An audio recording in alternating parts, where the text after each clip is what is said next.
question everything. Why did the West rush without any hesitation? We will ensure Israel has what it needs to defend itself against these terrorists. In support of Israel and gave it a clear and green light to do whatever is necessary, which included committing war crimes. As a citizen, what kind of a world do you want to live in? I want justice for us and for the world.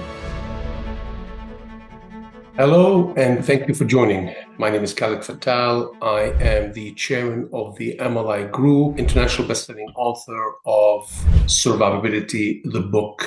The special topic today I want to bring to your attention is pertaining to the horrific events that have been unfolding in almost 4 weeks in the Middle East, especially with the death of so many civilians. And I want you for a moment to step aside from what you normally believe, what you normally support, and some of the concepts of right, wrong, justice that you've always believed, and even your allegiances, your alliances, your sense of belonging, whether you're an Arab or a Jew, an Israeli. I want to talk to you from the angle of what we in the West have always been professing to the world: justice, sense of justice, sense of fair play.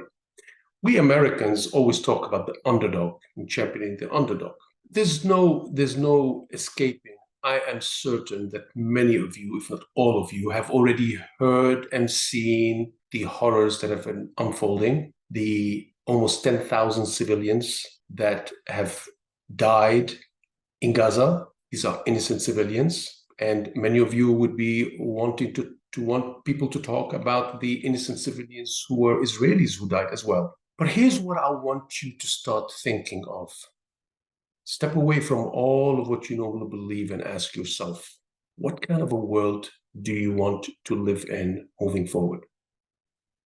Seriously, what kind of a world do you want to live in moving forward? And I'm speaking specifically to those citizens like myself who live in the Western Hemisphere, where democracies and freedom of speech and justice are supposedly enshrined in law or in constitution or both.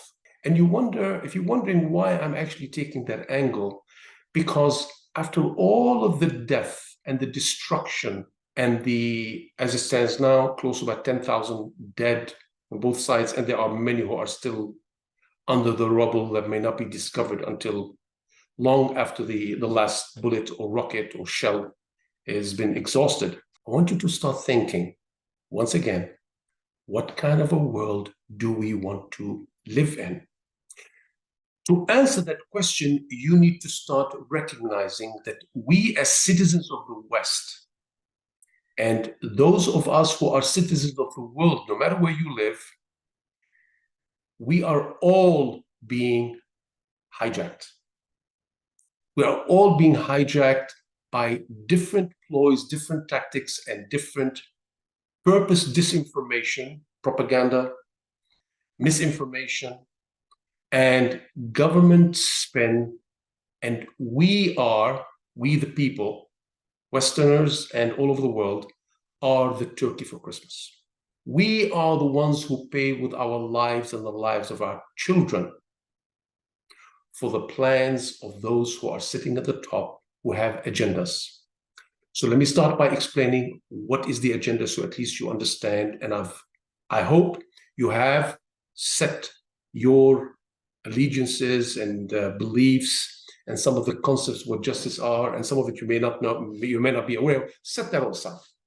Ask yourself, after the attacks on October 7th by Hamas fighters into Israel and the killing of close to about 1,200 people, including some of them were civilians, a lot of soldiers as well, and the taking of prisoners, after all that and the reprisal of Israel pulverizing Gaza, you ask yourself, and I'm sure you've heard this before, this narrative I'm going to share with you, but none of the sources out there that talk about that angle take it to the next level. I'm sure you've heard why does the fourth strongest army in the world, Israel, which has nuclear weapons and which is perceived and known all over the world as the undefeated army, no Arabs can defeat it. Why would, as a result of what 1,100 armed men, why would the US need to send 2 aircraft carriers to the region? I know you've heard about the deterrent to Iran and Hezbollah in Lebanon, all that stuff. I know you've heard about all that. That may be the case, but why? The fourth largest army in the world, fourth strongest army in the world, should be able, without doubt, to take care of ensuring its security. And here's an important part. Why then was it that the White House and President Biden, in the early days of the war, went and stated that Israel has the right of self-defense and stopped there?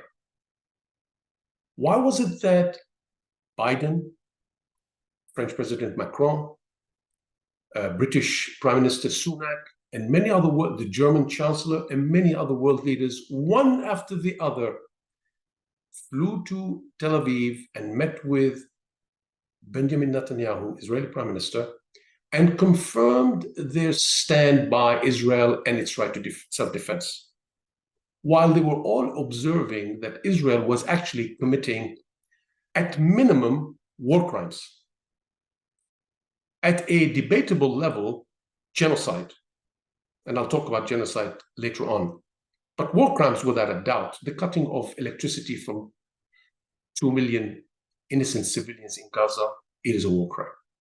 The cutting of food supplies, the cutting of water, the bombing of... So I'm not going to go there because I don't want to be sidetracked from the goal of this podcast.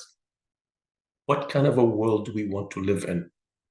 And I bring back to your attention that these world leaders did not jump in, contrary to many of my fellow Arabs who believe they went to support Israel because they are captured by the Zionist lobby in the United States. That may be the case, but it's bigger than that. The American institutions do coordinate at high level and virtually all the time with the Zionist lobby in the United States. So does the British government and many Western countries. But they did not rush to the aid of Israel just because they are under the special interest thumb, which is something I talk about extensively in my book, Survivability, by the way. They rushed in to safeguard their own interest, ladies and gentlemen. And if you're wondering, what is their own interest? This is where I think most of the people out there who talk about what's going on in the Middle East fail to take these arguments as to why did the West rush without any hesitation in support of Israel and gave it a clear and green light to do whatever is necessary, which included committing war crimes, which included committing what many have labeled as genocide on Gaza. And many of those who have labeled that, I'm not going to reference just Arabs, I'm going to reference Westerners, Americans, those who were steadfast historically in support of Israel, Israelis, Jews, and those who are experts on the topic of genocide, labeled what Israel is doing as genocide because it was given the green light by the West to finish the job. If you remember, many presidential candidates stepped out and said, finish the job. Nikki Haley, the other guy, I forgot his name, the tech billionaire. But the bottom line here is these leaders of Western nations rushed to protect their interest and the interest of the special interest that pushed their button. Now, bring you back to the attention of what happened to COVID. And by the way, I'm double vaccinated, so I'm not an anti-vaxxer, for the record. So before anybody starts claiming this is an anti-vaccine, I'm a double vaccinated person. However, it is within my civic duty to challenge positions with the state of California, where I reside, and my US government on COVID.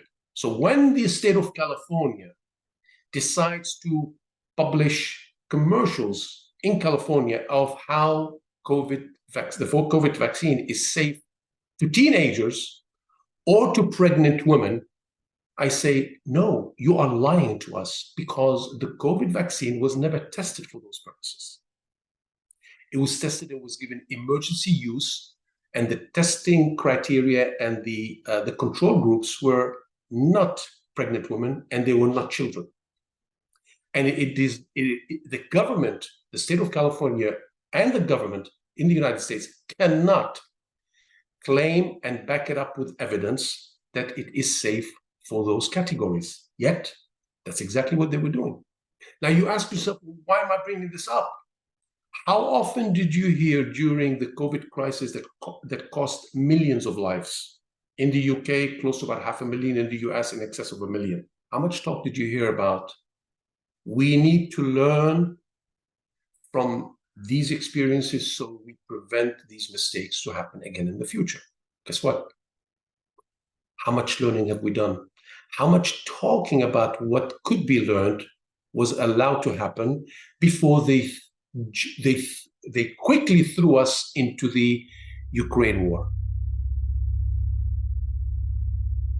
Anybody with 2 cents of knowledge of history would know that the greater expansion of NATO into what countries that used to be part of the Soviet bloc became a concern to Russia, and Russia has on many occasions expressed their concerns to the West and to the NATO that what you're doing is actually threatening my security. No different what President Kennedy did in the early 60s when the Cuban crisis happened, and Khrushchev of the Soviet Union decided to deploy nuclear missiles in Cuba aimed at the United States.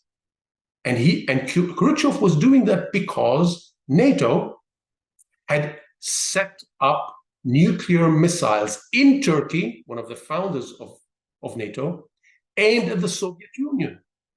So the Soviet Union and other nuclear superpowers said, we're going to do the same. What did Kennedy do? To summarize it, Kennedy said to the Russians, take your missiles out or I'm ready to press the button. What did the Russians do? They took their missiles and went.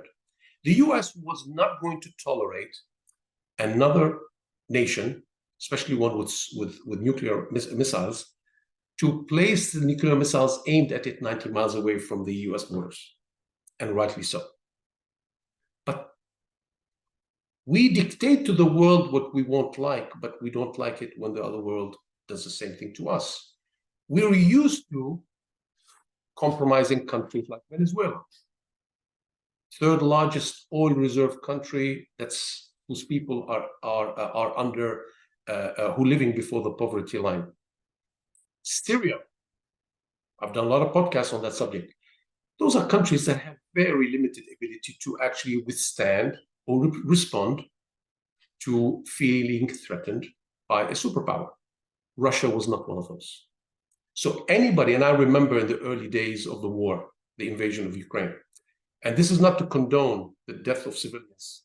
I was born in Syria, for anybody that knows. Anybody that tells me about civilians and the fight for democracy, I say, go to the nearest toilet, take that narrative, dump it there, feel free to take whatever business you want to do, whether you want to do number one or number two. It has nothing to do with freedom and democracy.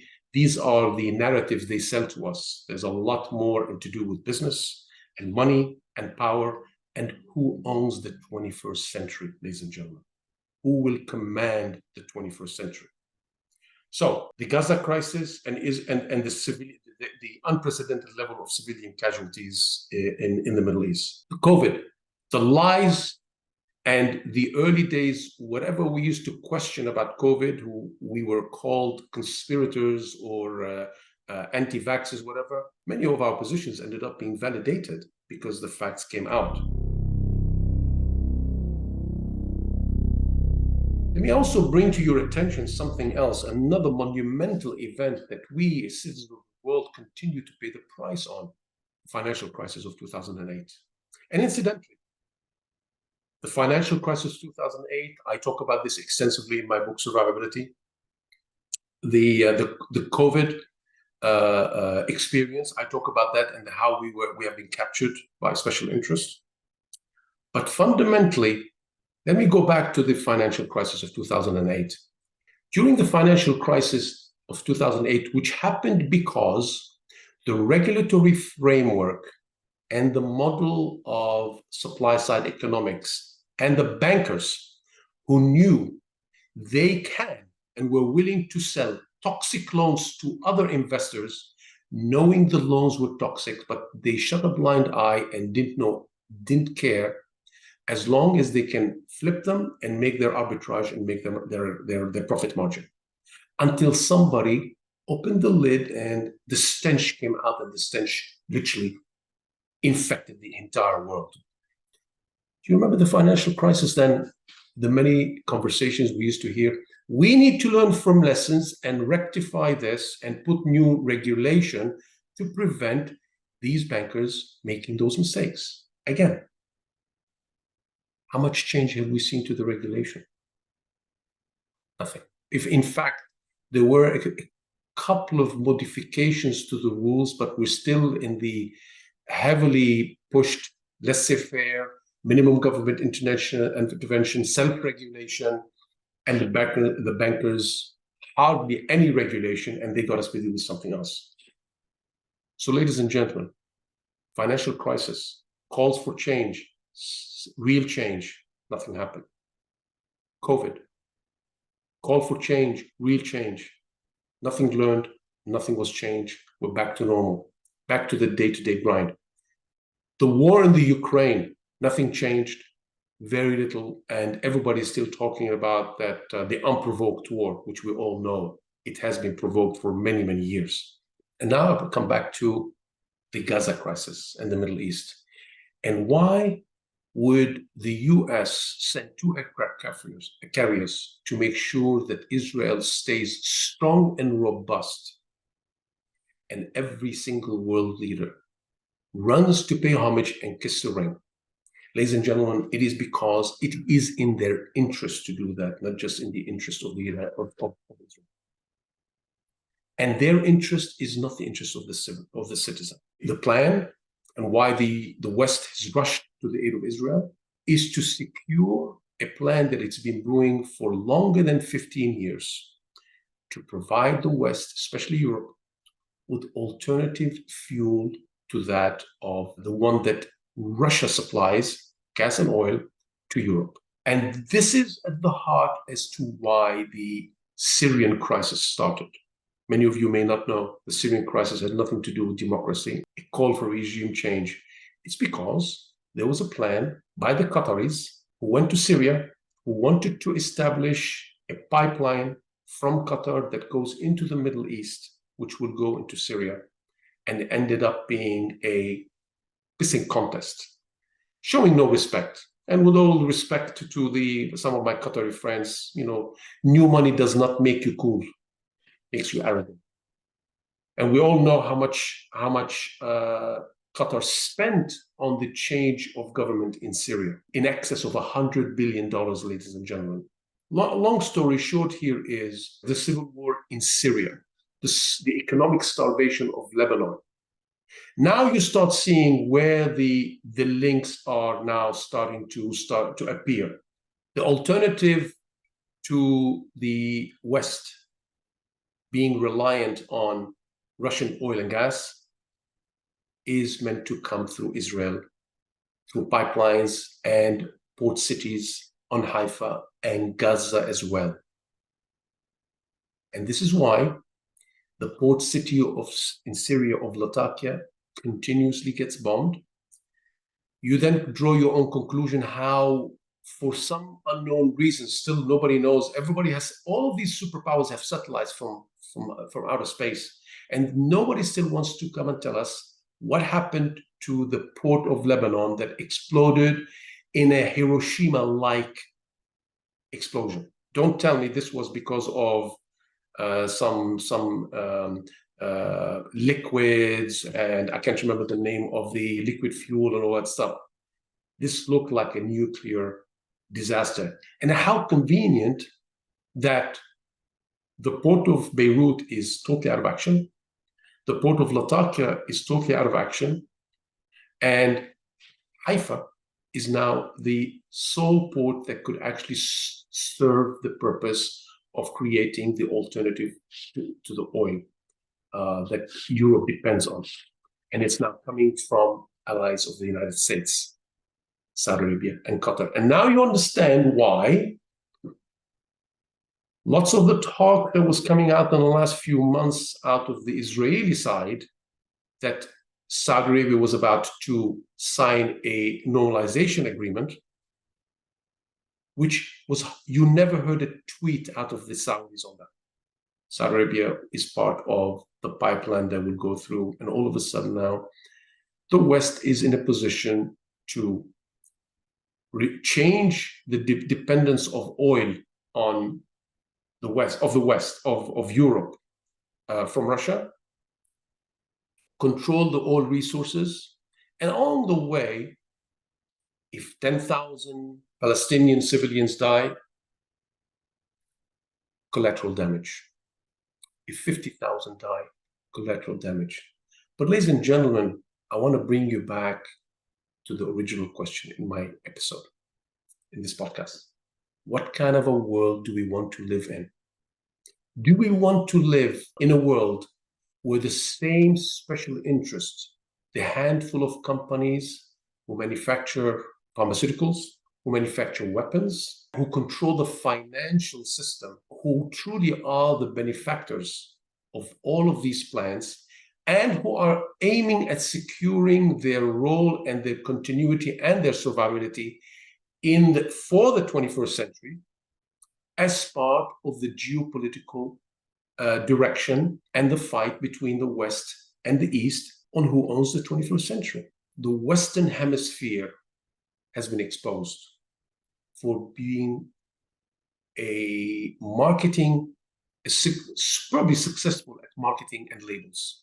Freedom, democracy, but it's only freedom and democracy that suits the special elite groups and the benefactors of the citizen, not the citizens of those Western democracies. And you wonder why I'm telling you this, because in many situations, I don't talk to people from all over the world, and I'm constantly traveling, and people feel that they have no say into this.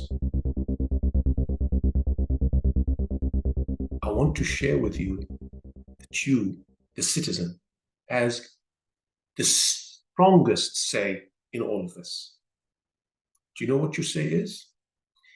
The fundamentals of Western democracies is there's an election that takes place every 4 years, every 5 years, or every 2 years.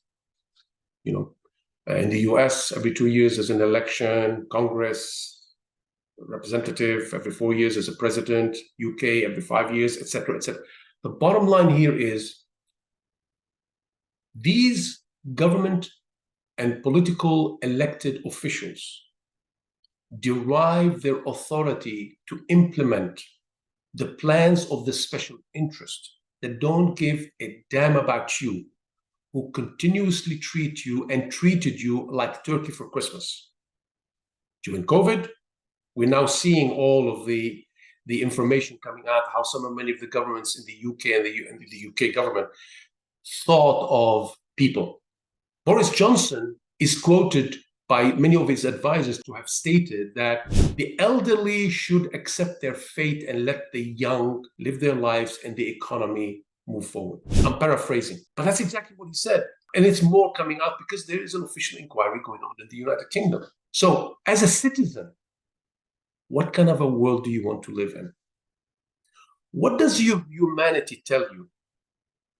On two reasons, on two fronts. One, your own self-survivability at the hands of these elected officials who do not serve your interest, but serve the special interest. And what does humanity ask you that you must do and you should do while you're witnessing some of the horrors that are happening in the name of democracy and freedom, and with the full consent and complicity of your leaders in the West. You cannot afford to be silent, because your silence is also a consent. What you can do here is, next time there is an election, and if there is a candidate that is bucking the system, vote for that candidate. I know your choices are not very, very good. That has to change, and we're working on that. But for the time being, if the candidates are all of the same, let me give you an example. Rishi Sunak soon will be fighting for a general election in the United Kingdom. Keir Starmer, the leader of the opposition, is going to be fighting him, and the likelihood is one of those two guys will end up the Prime Minister of the United Kingdom. Most likely it's going to be Keir Starmer, the leader of the opposition and the leader of the Labour Party. But Keir is of the same mindset. Remember, his name is Sir Keir. So he's a Sir. So he is establishment. He is of the same mindset that did not want to have a ceasefire when it comes to Gaza, because the job had not been done. What is the job that had been done? More death and destructions on civilians.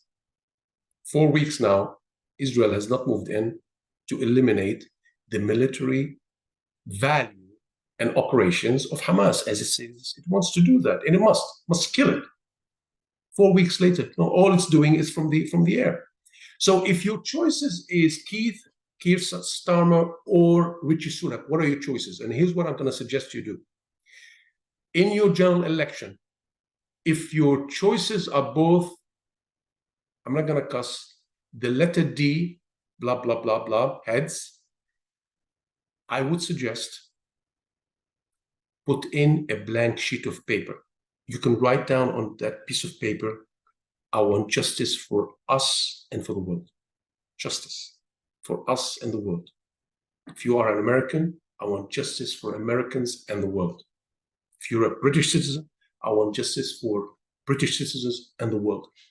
And let's see how many of these officials start counting these numbers. And I have a feeling, if we spread this out, we might find not just millions, tens, if not hundreds of millions of voters who step out and put in white papers with that statement. And it's actually really to shake up the establishment that your days are numbered, because your greed is insatiable. You're never going to be satisfied with getting more. So if you own $1 trillion and you're operating, 10 trillion? So it's all about power. So ladies and gentlemen, I'm going to call out for people to start putting in blank sheets of paper. And yes, many of you will end up with those terrible elected officials. But I think the drive must be to change the concept that we are stuck with what we're stuck because we can't change anything. And in time, and I believe it's going to be very soon, the world will witness how many of those Western Hemisphere citizens who are voting are saying, no more, not in my name. No more, not in my name. And maybe our humanity will usher in new quality of leaders that will actually serve the citizen and their interest while serving humanity as well, because greed is not good. On this topic, I think I've kept you much longer than I hoped, but I hope this has some value and it will create the necessary change. And I will be recording other videos on different topics, such as the UK is hosting the Artificial Intelligence Conference, which many heads of states are coming and joining. And the news is so goo gaga over the fact that Elon Musk is coming to join. And many of you who may have heard me talk about this, and I talk about this extensively in my book, Survivability, we are under existential threat if we don't properly regulate how AI gets developed. and I'm going to be recording a different podcast on this. And many of you who know me, who have seen me talk about this for at least the last minimum 10 years, may recall that it's time for me to put out there what's necessary, because most of the conversation that's being put out there, again, with all due respect to the politicians, it belongs in the nearest toilet. And once you dump it there, feel free to do your number one or number two, because they're only trying to figure out how to regulate it so that it serves their interest. To serve their interest, not your interest, not the general public, and certainly not the global public interest. In the meanwhile, feel free to visit us at survivability.news. And if you want to get more information about my book, go to survivabilitythebook.com, which I'm very proud of, with a foreword being written by the father of supply-side economics, Dr. Arthur Laffer. In the meanwhile, stay well, stay safe. And one last bit of advice: whenever you're watching the news, question everything.